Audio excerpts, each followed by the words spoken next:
Hi friends, मैं पूजा Jaiswal actress आप सभी भोजपुरी समाज को प्रणाम करती हूँ। हमारे बीच एक नया चैनल आया जिसका नाम है तमन्ना भोजपुरी म्यूजिक चैनल। तो आप सभी लोग उसका वीडियो देखिए और कमेंट्स बॉक्स में ये बताइए कि कैसा लगा आप सभी को, और लाइक कीजिए, शेयर कीजिए और ज़्यादा से ज़्यादा सब्सक्राइब कीजिए। Thank you.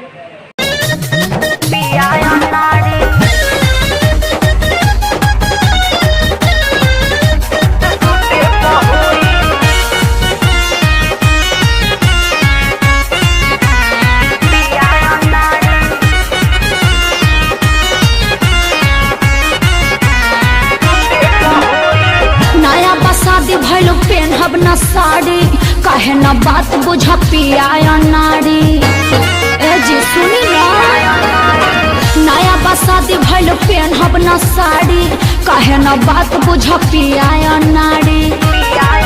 रात काटलो नया लगे सोई छोड़ा झमेला करी जा काहे खातिर जी, छोड़ा झमेला कर जा सुहाग रात सूटे पहोई। छोड़ा झमेला करे जा सुहाग रात सूटे पहोई। कुल ना हुए बुझने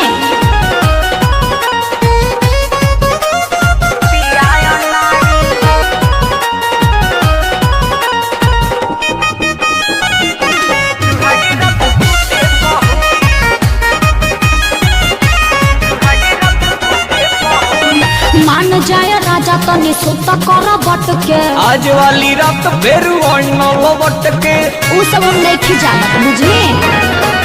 मान जाए राजा तनी सुता कर बट के। आज वाली रात फेरू बट के मन भरला ना दूर से टोई।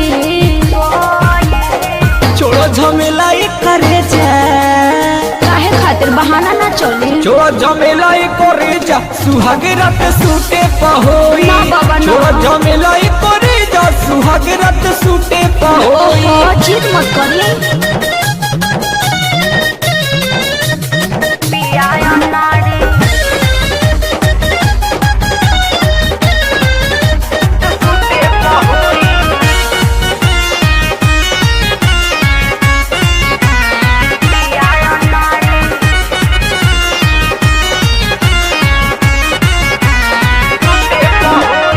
लाल लिपस्टिक ला साड़ी देला कजरा। अभी तो बचल बाटे माथे वाला गजरा। ओहो जीत काहे कइले बानी इतना। लाल लिपस्टिक ला साड़ी देला कजरा। अभी तो बचल बाटे माथे वाला गजरा। हाँ तो सुन ले, कल है सोच जाई हो रहे ना कोई बात बुझा। छोड़ा झमेला करे जा अरे काहे ला हो।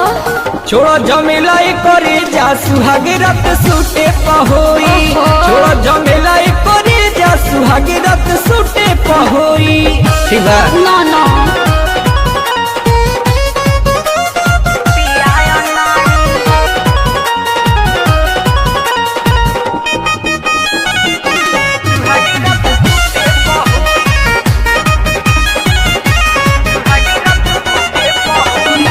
काहेला कहाँ पहले बारह पिया सुमित।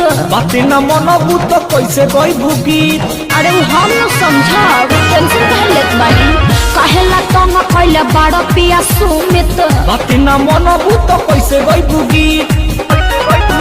अमित जैसा तहर बुद्धि न हो